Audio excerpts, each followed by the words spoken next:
Mesmo sem chuva, nível do Guaíba continua subindo e os gaúchos agora enfrentam uma onda de frio que poderá se transformar em geada. O governo adiou a divulgação de novas medidas para ajudar o estado que enfrenta uma tragédia. Suspeitos de participar dos atos de 8 de janeiro em Brasília quebraram a tornozeleira e foram embora do país. Estados Unidos ampliam guerra comercial ao multiplicar impostos de produtos importados da China. Rússia aproveita que a ajuda prometida pelos Estados Unidos ainda não chegou à Ucrânia e marcha para conquistar a segunda maior cidade do país. Temperatura média no mês de maio foi 8 graus acima do normal em várias cidades brasileiras. Estudo revelou que os idosos sofrem as piores consequências na saúde quando o tempo esquenta. E a exposição da Associação Paulista dos Supermercados começou dando destaque às ações de solidariedade aos gaúchos que lutam contra as águas para salvar a vida. É agora no Jornal das 22.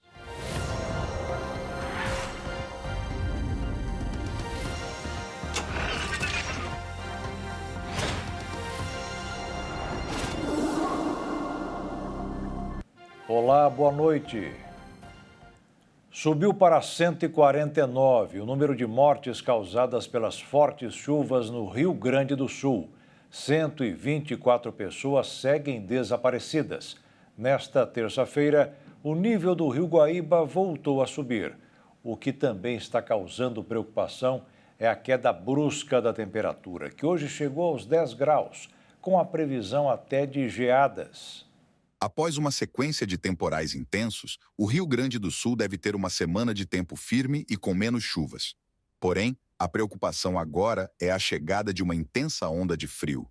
As mínimas podem chegar aos 4 graus em cidades como Pelotas e Uruguaiana. Já a capital Porto Alegre e a cidade de Caxias do Sul devem registrar mínimas de 6 a 9 graus, mas com uma sensação térmica bem mais baixa devido à umidade, podendo chegar a 0 grau. Em algumas regiões, existe risco de geada, com os campos amanhecendo brancos em cidades próximas à fronteira com o Uruguai. A intensa onda de frio chega em um momento delicado para o Rio Grande do Sul, que ainda lida com as consequências das enchentes. Nesta terça-feira, o nível do Guaíba voltou a subir e marcou os 5 metros e 20 centímetros, o que fez com que a água voltasse a atingir as ruas de Porto Alegre. O bairro Lamy, na região sul, foi um dos mais atingidos e precisou ser parcialmente evacuado. Durante todo o dia, equipes do Corpo de Bombeiro da região foram acionadas para fazer a remoção das famílias. A Prefeitura de Porto Alegre pediu que as pessoas ainda não retornem para casa devido às previsões de aumento do nível do Guaíba, que, de acordo com a Universidade Federal do Rio Grande do Sul, pode chegar a 5,50 metros e superar o nível da última semana, batendo um novo recorde. A Prefeitura de Porto Alegre também planeja construir uma espécie de cidade provisória para abrigar cerca de 10 mil pessoas no Porto Seco, zona norte da cidade, enquanto os bairros afetados pela cheia forem reconstruídos. Atualmente, 14 mil pessoas estão distribuídas em cerca de 150 abrigos na capital gaúcha. A região, que até o momento não foi afetada pelas enchentes, abrigaria cerca de 5 mil barracas, além de ter infraestrutura com escola e mercado. A segurança ficaria sob a responsabilidade das Forças Armadas e todo esse projeto seria financiado pelo governo federal. A Associação das Vítimas da Tragédia de Brumadinho, que aconteceu 5 anos atrás em Minas Gerais, com 270 mortes e muita destruição, decidiu doar R$ 2.200.000 para o Rio Grande do Sul. 2 milhões serão repartidos entre o governo gaúcho e o Fundo de Reconstituição de Bens Lesados, sob gestão do Ministério Público do Rio Grande do Sul, e os 200 mil restantes serão doados para a Associação dos Familiares e Sobreviventes da Boate Kiss, em Santa Maria. E para quem tem receio para onde enviar recursos em favor das vítimas, existe um lugar onde não deve existir falhas. É na declaração do imposto de renda. No momento em que o contribuinte vai preencher a declaração do imposto de renda, ele já pode fazer doações a fundos de crianças ou idosos de qualquer parte do Brasil. Depois disso, ao longo de todo o ano, ainda é possível doar. E nesse caso, é permitido ajudar, além de crianças e idosos, outros tipos de fundos, como aqueles de incentivo à cultura, ao esporte, até à atividade audiovisual. E como é o próprio contribuinte que escolhe o estado a ser beneficiado com a doação, muita gente tem optado por ajudar os gaúchos diante da tragédia que assola o Rio Grande do Sul. Então, como é que funciona? Para quem ainda não acertou as contas com o Leão, a doação deve ser feita no momento da declaração. Lembrando que o prazo final é o dia 31 de maio. Então, no site ou aplicativo da Receita, o contribuinte preenche todos os dados da declaração e depois é só clicar no ícone Doações, escolher o tipo de entidade e estado a ser beneficiado e inserir o valor a ser doado. Depois é só clicar em OK, enviar a declaração e pagar uma pequena taxa para a doação, que é um DARF, o Documento de Arrecadação de Receitas Federais. Mas os valores recolhidos nos DARFs são compensados posteriormente, segundo a Receita Federal. E o contribuinte não paga nada além do valor original do imposto devido. Agora, quem já entregou a declaração em 2024 e não tem mais como fazer esse processo todo, também pode ajudar. Mas só terá o desconto no cálculo do imposto de renda do ano que vem. Para isso, é preciso pegar o comprovante da doação e anexá-lo na próxima declaração. Os supermercados de Belo Horizonte criaram prateleiras exclusivas com produtos gaúchos para ajudar na retomada da produção após as enchentes que atingem o estado. As fortes chuvas no Rio Grande do Sul provocaram perdas em cerca de 600 mil micro e pequenas empresas locais, segundo a estimativa divulgada pelo Sebrae. Para ajudar o estado do Rio Grande do Sul, empresários e donos de supermercados de Belo Horizonte tiveram a iniciativa de criar gôndolas com produtos originários do Sul, como vinhos, sucos, azeite, arroz e diferentes tipos de cereais. A ideia é incentivar a compra de itens produzidos pelos gaúchos para aquecer a economia do estado. E a Secretaria Estadual do Meio Ambiente e Infraestrutura informou nesta terça-feira que cerca de 11 mil animais já foram resgatados no Rio Grande do Sul.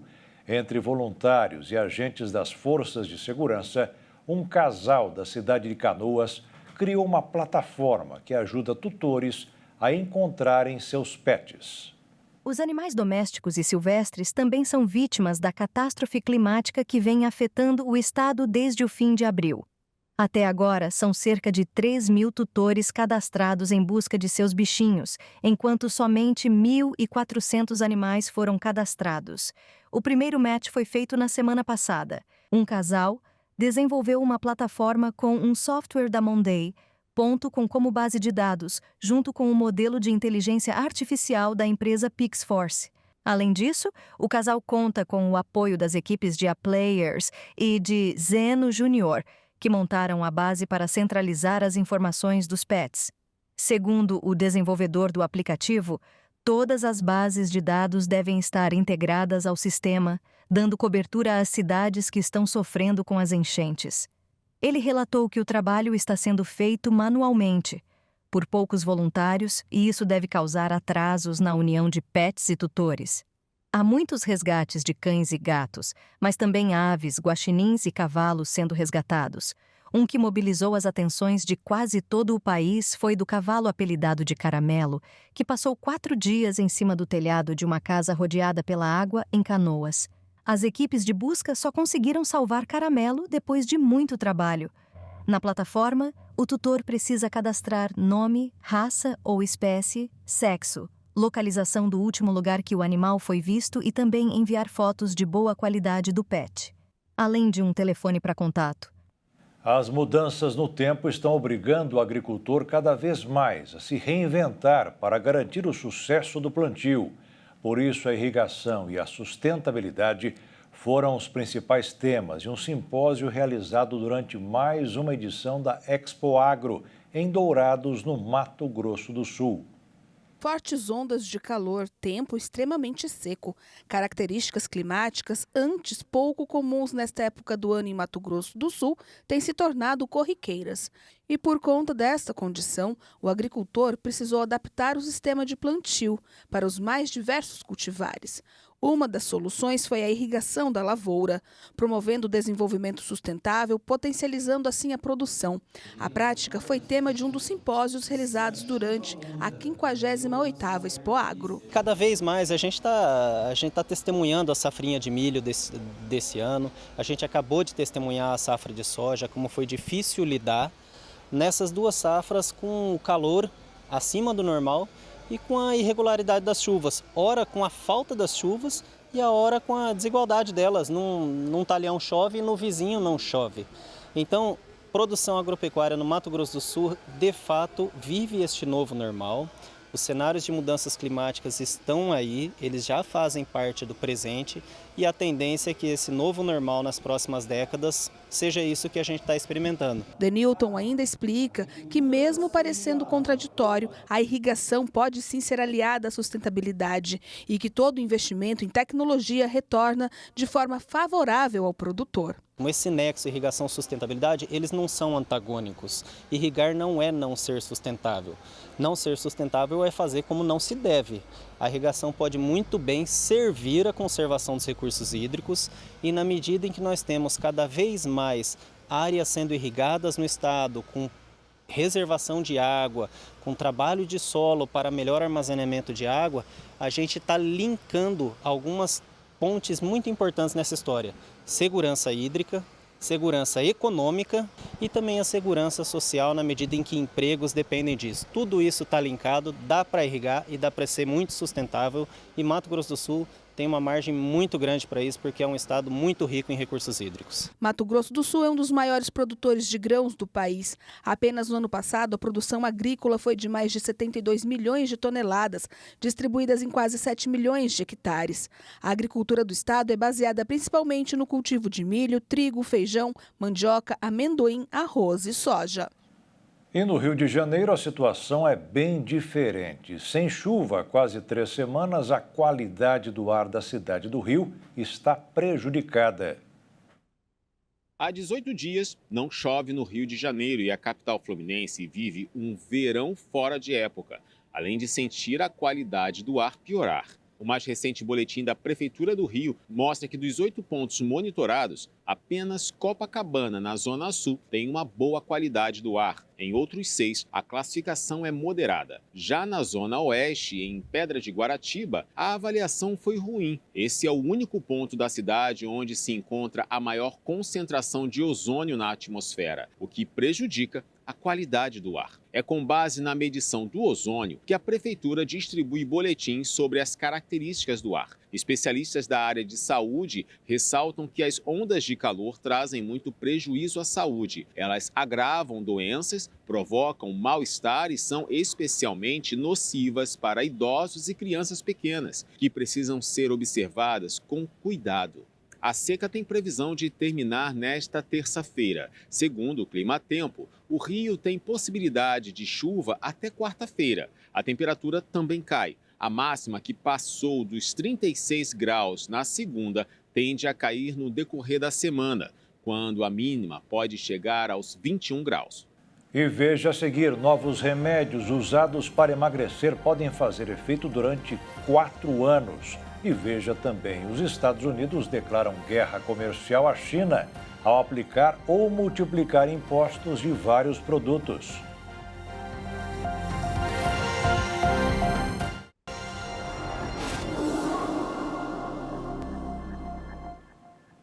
O presidente Luiz Inácio Lula da Silva demitiu Jean Paul Prates da presidência da Petrobras. Magda Chambriardi foi convidada para ser a substituta e já aceitou assumir o cargo. Prates foi comunicado pessoalmente por Lula.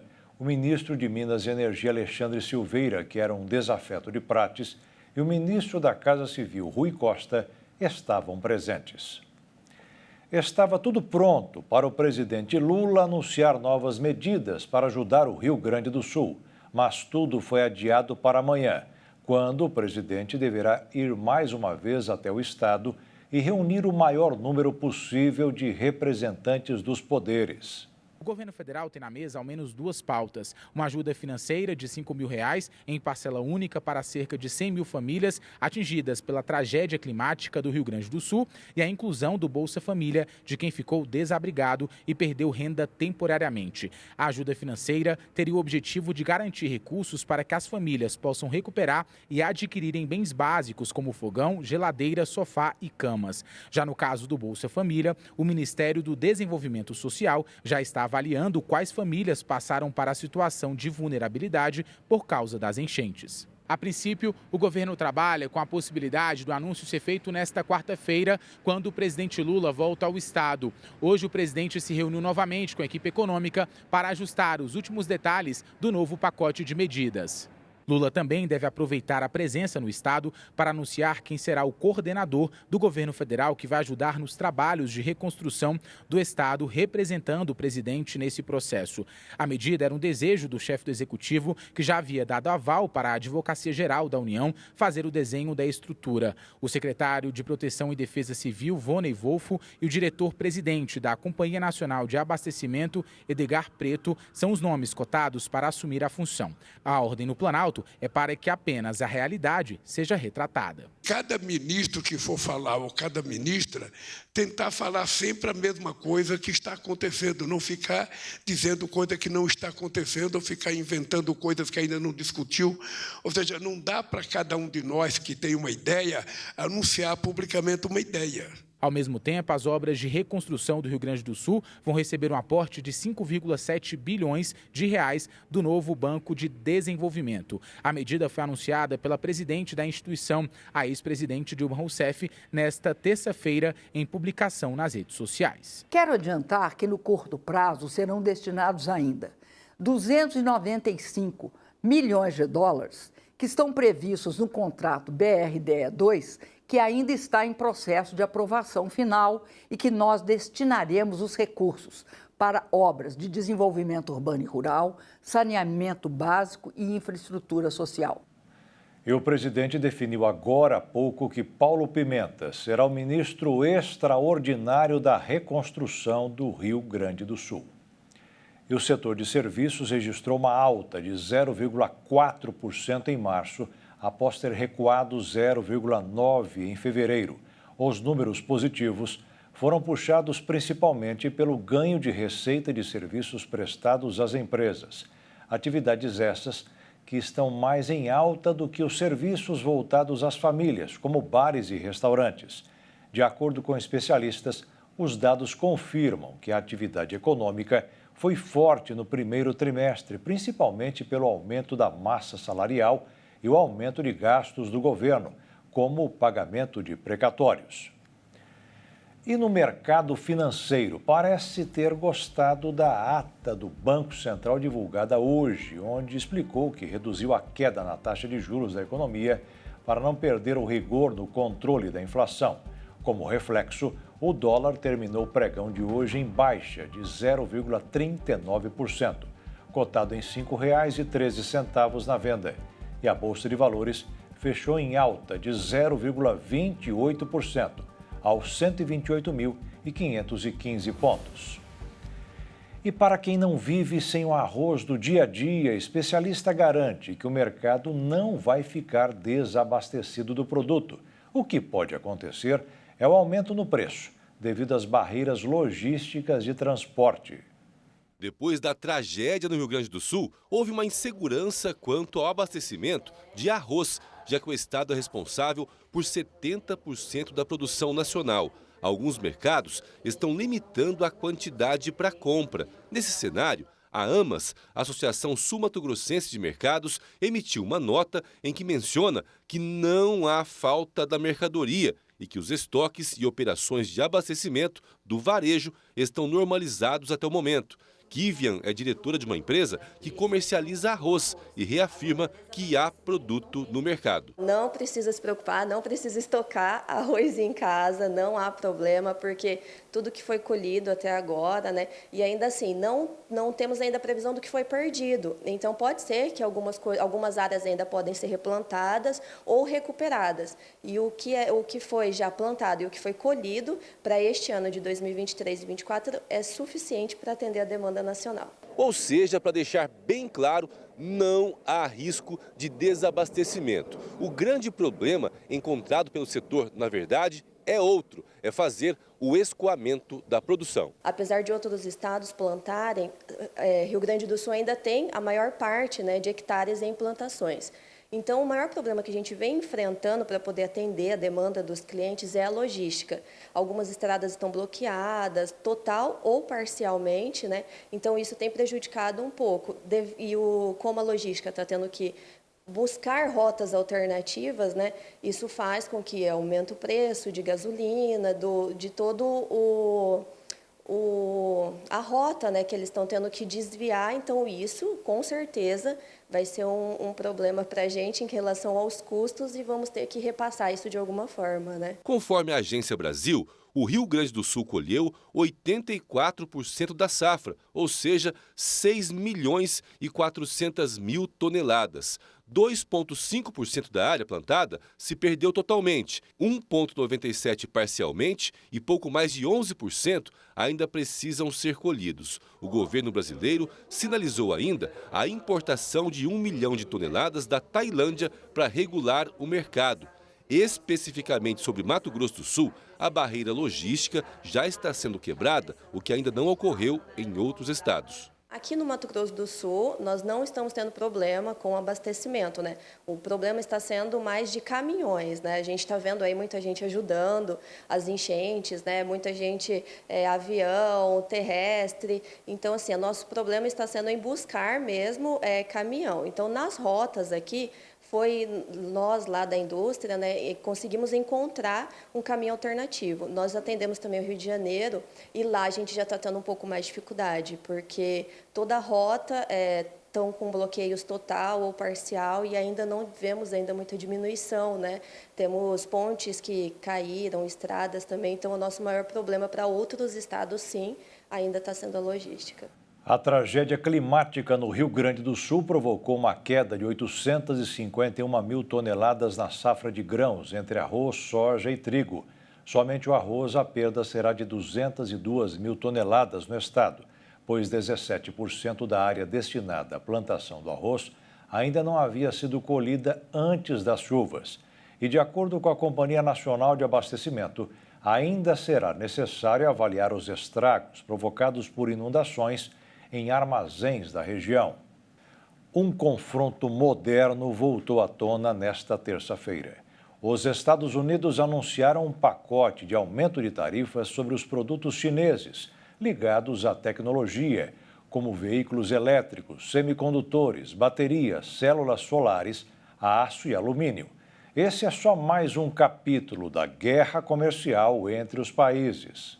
Como justificativa para os aumentos de impostos em produtos de tecnologias chineses, os norte-americanos afirmam que o país asiático promove riscos inaceitáveis à segurança econômica, por conta do que eles consideram como práticas injustas de concorrência, ou seja, que deixam os produtos chineses mais baratos que a média e roubam fatias dos mercados globais. Dessa forma, os veículos elétricos, que antes eram taxados em 25%, tiveram o maior aumento de 4 vezes. E agora, a taxa é de 100%. Os semicondutores passam também de 25% para 50%. As células solares seguem o mesmo padrão dos semicondutores, passando de 25% para 50%. E, por fim, os aços e alumínios, que tinham uma taxação variável de 0% a 7,5%, agora são taxados em 25%. Agora é esperar a resposta da China, que prometeu uma retaliação. O Ministério do Comércio chinês disse que o país se opõe aos aumentos tarifários dos Estados Unidos e que tomará medidas para defender os seus interesses. As relações de comércio entre os Estados Unidos e os chineses são deficitárias para os americanos há décadas. No ano passado, os americanos importaram 427 bilhões de dólares em bens da China, enquanto exportaram apenas 148 bilhões de dólares. Um conflito comercial poderia aumentar os custos dos produtos envolvidos, prejudicando os objetivos climáticos e da abertura de vagas de emprego na indústria de Biden,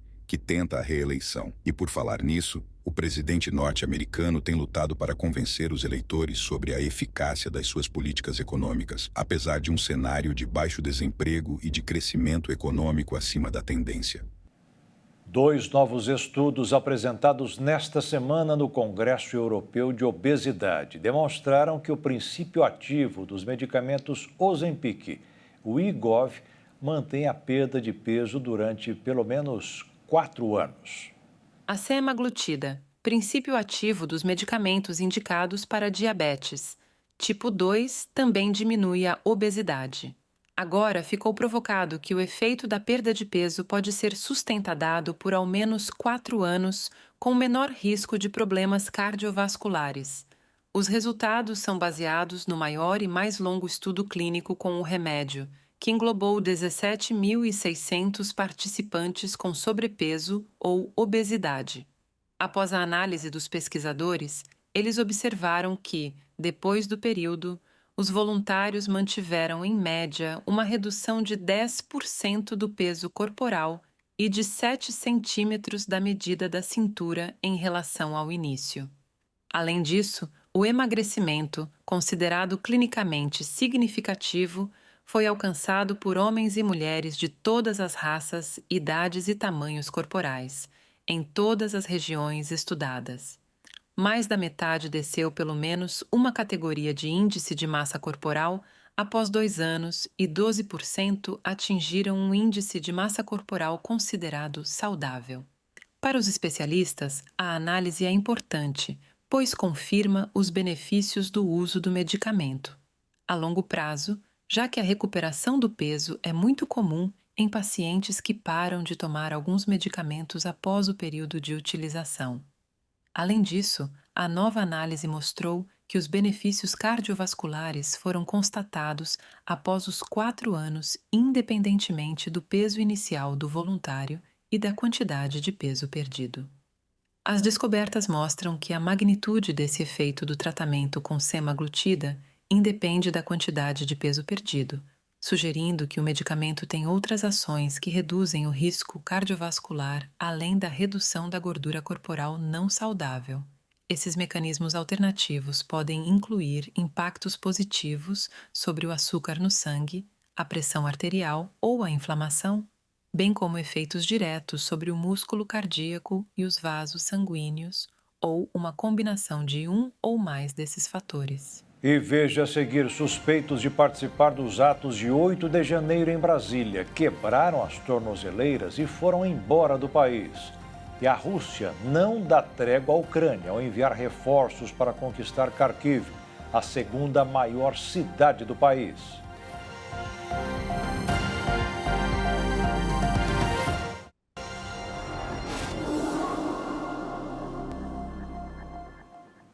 Várias pessoas que têm mandados de prisão em aberto pela suspeita de participar dos atos de 8 de janeiro em Brasília deverão dar mais trabalho à polícia. Eles não estão mais no país. O levantamento foi feito pelo UOL. Indica que pelo menos 51 pessoas que foram condenadas pelo Supremo Tribunal Federal por participação nos atos do dia 8 de janeiro e que tinham mandados de prisão em aberto fugiram do país após quebrarem as tornozeleiras eletrônicas. Essas fugas foram por meio das fronteiras de Santa Catarina e também Rio Grande do Sul, com destino à Argentina e o Uruguai. 6 dos 10 fugitivos são mulheres e a maioria é de estados do Sul, como Santa Catarina e também também, no caso, Paraná, e além disso, do Sudeste, São Paulo e também Minas Gerais. A idade média deles é de 50 anos e esse levantamento foi feito com base com dados ali do Conselho Nacional de Justiça, o CNJ, e também do Supremo Tribunal Federal, justamente com ordens de prisão, entrevistas com parentes, investigadores, amigos e também advogados. Um dos fugitivos, inclusive, que se considera um exilado político, chegou a fazer uma campanha por financiamento nas redes sociais dele, justamente tentando obter dinheiro para permanecer no exterior. A reportagem do UOL responsável por esse levantamento fez ali contatos com alguns órgãos responsáveis por acompanhar, então, essa questão. Entre esses órgãos, as polícias civis de Santa Catarina e também do Rio Grande do Sul, que disseram que não foram solicitadas a fazer buscas por esses fugitivos. A Polícia Civil do Paraná não se manifestou e os órgãos de administração penitenciária do Paraná e também de Santa Catarina se negaram a informar quantos investigados quebraram as tornozeleiras eletrônicas ou até mesmo fugiram do país no ano passado. Também foram procurados o Supremo Tribunal Federal, a PF, e não se manifestaram sobre as buscas e não há alertas públicos, por exemplo, da Interpol, Polícia Internacional, por esses fugitivos. Policiais militares foram presos hoje no Rio de Janeiro. Eles estão sendo investigados em uma ação coordenada pelo Ministério Público e são acusados de corrupção. Os policiais militares do 39º Batalhão, localizado em Belfor Roxo, na Baixada Fluminense do Rio, estão enfrentando acusações de organização criminosa, corrupção passiva e peculato. De acordo com a investigação do Ministério Público do Rio, os crimes teriam sido cometidos no período entre 2019 e 2020. Os agentes cobravam taxas de comerciantes e mototaxistas, além de desviar drogas, armas, celulares e peças de veículos apreendidos. As investigações contra os policiais foram iniciadas após a perícia no PM Júlio César Ferreira dos Santos, durante o inquérito, onde ele era investigado por duplo homicídio. A Polícia Militar do Rio de Janeiro informou em nota que todos os acusados serão encaminhados à unidade prisional da corporação, na cidade de Niterói, no Grande Rio. E conforme a PM informou, todos os envolvidos irão responder a procedimentos administrativos disciplinares, que podem resultar na exclusão dos agentes dos quadros da corporação. E completou ressaltando que não compactua com desvios de condutas na tropa. E em caso de confirmação das acusações, os investigados serão punidos com o rigor previsto no regulamento interno da corporação. O chefe de pessoal do Ministério da Defesa da Rússia foi preso sob suspeita de suborno depois que mais de $1 milhão em dinheiro e objetos de valor foram descobertos em suas propriedades. A prisão de Yuri Kuznetsov sinaliza uma ampliação do maior escândalo de corrupção governamental dos últimos anos, 2 dias após o presidente Vladimir Putin ter removido inesperadamente Sergei Shoigu do cargo de ministro da Defesa. O Comitê de Investigação do Estado disse que Kuznetsov era suspeito de receber um suborno em uma escala especialmente grande. De acordo com a investigação, em 2021 e 2023, como chefe da 8ª Diretoria do Estado-Maior das Forças Armadas da Rússia, Kuznetsov recebeu suborno de representantes de estruturas comerciais para realizar certas ações em seu favor. Pelo menos 5 pessoas foram presas no escândalo, começando com a detenção do vice-ministro Timur Ivanov sob a mesma acusação em 23 de abril. Shoigu foi inesperadamente afastado de seu cargo no domingo e designado para uma nova função como secretário do Conselho de Segurança da Rússia. Ele será substituído por Andrei Belousov, um economista e ex-vice-primeiro-ministro. A nomeação de quem que não tem formação militar está sendo vista pelos analistas como parte de uma estratégia para melhorar a eficiência da economia de guerra da Rússia, na medida em que o exército avançar na Ucrânia no 3º ano da guerra. A julgar pelas prisões, a estratégia do governo russo inclui eliminar a corrupção na concessão de grandes contratos militares. E a Rússia conseguiu conquistar a cidade de Buruvátska, província localizada a 60 quilômetros de Kharkiv. A meta agora é Kharkiv, a segunda maior cidade ucraniana. O secretário de Estado norte-americano Antony Blinken chegou hoje a Kiev, onde disse ao presidente Volodymyr Zelensky que os Estados Unidos estão ao seu lado. Com a demora da ajuda dos Estados Unidos, que aprovaram um novo pacote em abril para a Ucrânia de mais de 60 bilhões de dólares, o que equivale a 318 bilhões de reais. Tropas russas tentam conquistar Kharkiv, a segunda maior cidade ucraniana. A Rússia conseguiu avançar sobre frentes de batalha no leste, criou novas frentes no norte e agora se aproxima da conquista da maior cidade ucraniana. O governo da Ucrânia já trabalha com o cenário de uma ofensiva russa ainda maior nas próximas semanas. Pesa o fato de que, com a falta de ajuda do Ocidente, as forças da Ucrânia estão em menor número em infantaria, blindados e munições. Além de ser a maior cidade depois da capital Kiev, Kharkiv, no nordeste da Ucrânia, é também um importante centro industrial e científico da Ucrânia, além de ter se tornado um dos símbolos da resistência na guerra. Um relatório feito por uma ONG especializada em direitos humanos mostrou que desde outubro as Forças Armadas de Israel atacaram pelo menos 8 vezes comboios e instalações de organizações humanitárias que atuam na faixa de Gaza. A informação foi divulgada pela organização no momento em que Israel está sendo pressionado em razão da crise humanitária em Gaza. Os países mediadores do conflito tentam de todas as formas encontrar uma saída para apaziguar a situação. Neste momento, todas as negociações sobre um cessar-fogo e troca de prisioneiros estão estagnados, principalmente após o começo da ação militar contra a cidade de Rafah. Os dados obtidos pelo relatório revelaram falhas no chamado Sistema de Resolução de Conflitos, destinado a proteger os trabalhadores. Em meio aos ataques, as vítimas não envolvidas diretamente com o conflito se acumulam. Na segunda-feira, a ONU comunicou a morte de um membro dos serviços de segurança da organização em um ataque israelense. O funcionário tinha nacionalidade indiana e estava em um veículo identificado com símbolos da ONU quando foi atingido.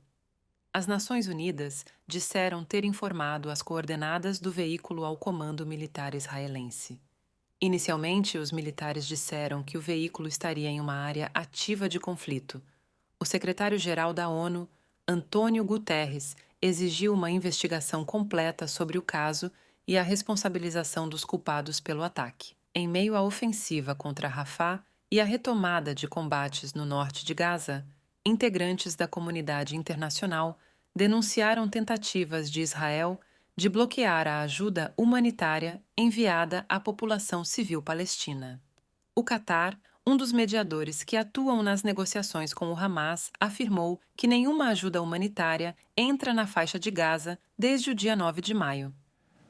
Os dados de doações e transplantes de órgãos no primeiro trimestre de 2024 no Brasil mostraram uma queda em relação às projeções e ao ano anterior. Por um lado, existe um aumento na taxa de notificação de potenciais doadores. Por outro, o ato caiu bastante.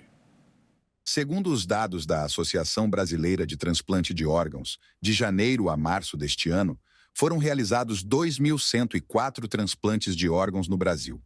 Em comparação com o ano passado, o número é um pouco maior, já que no mesmo período foram feitos 2.023 cirurgias. Vale ressaltar que nessa contagem não entram os transplantes de medula e córnea. O número total registrado passou de 29 mil em todo o território nacional, representando o maior número já registrado na história do país e um aumento de 11% em comparação com os procedimentos realizados em 2022. Mas um dado negativo chamou a atenção dos pesquisadores. A taxa de doadores efetivos caiu 4% em comparação com o ano anterior. Existe também uma diminuição nas taxas da doação, que atingiram 27,4%, e na de doadores efetivos, com este declínio sendo evidente tanto na comparação anual quanto em relação às expectativas para 2024. Em relação aos estados, Paraná, Rondônia e Santa Catarina possuem as maiores taxas de doação. Mas os índices de transplantes específicos como renal e hepático mostraram uma redução tanto de doadores vivos quanto falecidos em relação ao esperado para 2024. O estudo mostra ainda que a fila de espera para doação no Brasil, entre órgãos sólidos e tecidos, soma 62.347 pacientes ativos. Com base nos dados de 2023, a meta da Associação Brasileira de Transplante de Órgãos é alcançar 30 doadores de órgãos por milhão de população em um período de 6 anos. E veja a seguir, a temperatura média de várias cidades brasileiras esse mês está 8 graus acima do normal.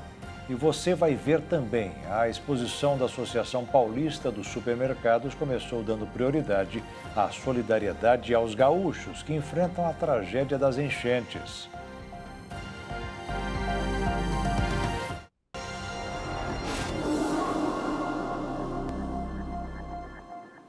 O câncer é a segunda doença que mais mata em todo o mundo, sendo responsável por cerca de 9.600.000 mortes por ano. No Brasil, são mais de 200.000 por ano e o número de mortes só é menor que o provocado por doenças cardiovasculares, como infarto e derrame. O câncer é o crescimento desordenado e acelerado de células consideradas anormais e não saudáveis. No mundo todo, o número de diagnósticos da doença tem crescido rápido. Segundo a Organização Mundial da Saúde, a estimativa é de que em 2050 existam 35 milhões de casos da doença. O número representa um aumento de 77% se comparado aos registros de câncer em 2022. Os casos de câncer já estão aí, o que a gente vem aumentando consideravelmente é a quantidade de pacientes diagnosticados, e cada vez mais cedo, e realmente esse é o nosso objetivo, né? Segundo o médico oncologista Otávio Thanos, o crescimento é reflexo tanto do envelhecimento e do aumento da população, como das alterações na exposição das pessoas a fatores de risco, condições que estão associadas ao desenvolvimento socioeconômico. O sedentarismo, a obesidade, o estilo de vida, o paciente que dorme mal, que se alimenta mal, que come muito embutido, isso tudo predispõe a uma maior incidência. Ainda de acordo com o especialista, a frase prevenir é melhor que remediar não poderia se aplicar tão bem a outra doença quanto ao câncer. Pacientes que têm história familiar de câncer têm que acender um alerta e começar os exames de rastreio, diagnóstico precoce o mais cedo possível. Aí, a cada tipo de câncer, a gente tem um tipo de investigação diferente, uma idade diferente para começar. Mas tem aquelas medidas genéricas que são muito importantes e são determinantes para diminuir o risco de câncer de alguns lugares. Por exemplo, atividade física, já é comprovado que o paciente que pratica atividade física pelo menos 3 vezes na semana, ele diminui a chance de ter um câncer de intestino em até 30%, 40%. Se ele tem bons hábitos alimentares, não come carne vermelha todos os dias, isso também cai um pouco. Isso vai trazer grandes benefícios, com certeza, a toda a população. Morreu na noite de segunda-feira a canadense Alice Munro, aos 92 anos. A morte de Munro foi confirmada hoje pelos seus agentes literários. Munro foi a primeira autora do Canadá a receber o Nobel de Literatura, sendo também agraciada com o Prêmio Booker Internacional e o Prêmio Círculo Nacional de Críticos de Livros, este último pelo livro O Amor de uma Boa Mulher. De 1998, por muitos considerado o seu livro mais importante, reunindo contos em seu estilo cinematográfico. A obra percorreria o mundo atraindo leitores de diferentes contextos. No Brasil, Alice Munro passou a ser traduzida e a mais lida a partir do Nobel e do lançamento do livro de contos Ódio, Amizade, Namoro, Amor, Casamento, publicado em 2014, no mesmo ano do prêmio. E a temperatura não está dando trégua aos brasileiros. Em alguns momentos, os termômetros baixam um pouco mais, depois sobem. A média este mês, 8 graus acima do normal. Enquanto o sul do Brasil enfrenta uma série de frentes frias e enchentes, o resto do país encara a 4ª onda de calor do ano, que começou no dia 23 de abril e deve durar até a próxima semana. Segundo dados do Instituto Nacional de Meteorologia, a primeira semana de maio registrou temperaturas médias de até 8 graus acima do esperado para o período. O levantamento leva em conta a análise no período de 30 anos. A cidade de São Paulo registrou neste mês a temperatura mais alta já vista em 70 anos, com 32,8 graus no dia 5. O recorde anterior havia sido de 30 graus em maio de 1943. Curitiba lidera com a maior alta da temperatura média, com 8 graus acima do esperado para o período. Segundo meteorologistas, a nova onda de calor está muito intensa e longa para esse período do ano. Ela é um reflexo de um bloqueio atmosférico que segura as frentes frias no sul do país, causando enchentes e impede que elas avancem para o sudeste. Apesar da trégua nesta terça e quarta-feira, o calor deve voltar até o fim de semana em grande parte do país. Estudos mostram que são os idosos quem mais sofrem com o aquecimento global. A exposição às altas temperaturas pode causar vários problemas de saúde. É preciso ter maior atenção com os rins, que geram grande sofrimento e até a morte. Os pesquisadores analisaram as projeções demográficas dos diferentes continentes e compararam com os dados de temperaturas do planeta previstas para os próximos 25 anos desse século. Segundo o estudo, é crítica a situação das temperaturas máximas diárias, que estão batendo com tranquilidade nos 37 graus. Hoje, a população com mais de 69 anos já sofre essa exposição crônica ao calor. A população brasileira, especialmente, está envelhecendo de forma acelerada, o que aumenta o número de idosos no país. O aumento da temperatura média do planeta também poderá impactar o número de casos de acidente vascular cerebral. Idosos que vivem nas regiões mais afetadas pelo aquecimento global, como na África, na Ásia e na América do Sul, são as mais prejudicadas. As mudanças mais radicais do clima devem ocorrer nas chamadas latitudes médias do planeta, o que inclui as regiões centro e sul do Brasil. Começou em São Paulo a APAS Show, maior feira do setor de alimentos e bebidas das Américas, realizada pela Associação Paulista de Supermercados. O evento, que já tem como tradição a arrecadação de alimentos destinados a pessoas em situação de vulnerabilidade social, em 2024, também tem como missão ajudar nas principais necessidades do Rio Grande do Sul. A maior feira supermercadista do mundo este ano começou com solidariedade. Na abertura do evento, a Associação Paulista de Supermercados anunciou a doação de R$1 milhão às vítimas da tragédia no Rio Grande do Sul.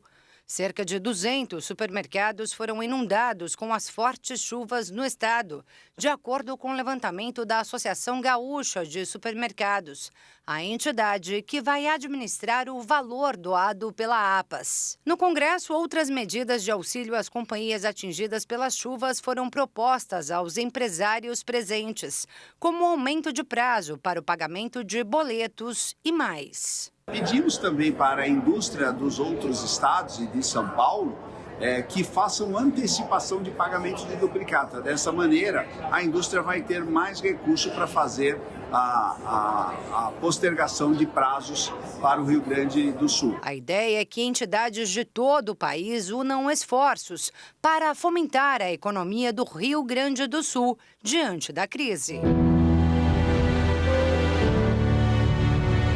Apesar de abalada com a tragédia, a empresa gaúcha de alimentos, dirigida por Celso Zancan, não deixou de participar da APAS Show. E ainda estamos perplexos com aquilo que aconteceu. A dimensão da tragédia ainda não foi levantada. Agora começaram a aparecer alguns paralelos com o Katrina. Essa tragédia é maior que o Katrina, então a reconstrução do Estado ela vai ser longa. Por isso mesmo, em meio à feira de negócios, o foco para este empresário, os outros colaboradores da empresa, ainda são os irmãos gaúchos, que sofrem com tantas perdas. Todos nós temos algum parente ou um amigo afetado mais ou menos. Um perderam algumas vidas, outros perderam patrimônio, outro não tem mais nada. Então, assim, o Grupo Randon tem o Instituto Elisabetta Randon, que está fazendo um recolhimento em dinheiro e donativos, ele centraliza em Caxias, para ajudar os afetados no estado inteiro. E nós fazemos parte do grupo, então também estamos divulgando isso e buscando esses recursos. Este outro expositor da APAShow conta que a companhia que ele representa montou pontos de arrecadação em 4 estados brasileiros. Estado de São Paulo, Goiás, DF, Minas Gerais, todos totalmente disponíveis para arrecadação de donativos. Qualquer tipo de doação a gente recebe para mandar lá para baixo para o Rio Grande do Sul. Logística própria, veículos próprios, motoristas próprios, a gente vai fazer esse suporte para levar toda essa doação lá para baixo. Qualquer doação é necessária e muito bem-vinda, e as empresas colaboram como podem e de acordo com o que é mais emergencial para o momento. Esta aqui, por exemplo, vai doar as pilhas expostas aqui na APAShow. É mais um item de primeira necessidade às vítimas da tragédia. Então é necessário pilhas para equipamentos como lanternas, medidores de pressão, medidores de oxímetros, por exemplo, né?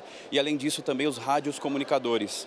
Então é muito importante, né, como necessidade primária, a população ter acesso a esse tipo de doação. Para saber como ajudar, este outro empresário entrou em contato com a Defesa Civil no Rio Grande do Sul. A necessidade maior deles no momento eram cobertores e botas. Então a gente fez uma doação de 4.000 cobertores, 50 pares de botas, que foi o que a gente conseguiu comprar pronta entrega. E na semana passada já foi entregue para a Defesa Civil em Porto Alegre. São muitas as necessidades e várias as formas de ajudar. De pessoas físicas a associações, de empresas a feiras de negócios como esta. Neste momento, a solidariedade está em todo lugar e não pode findar, porque o trabalho no Sul está só no começo.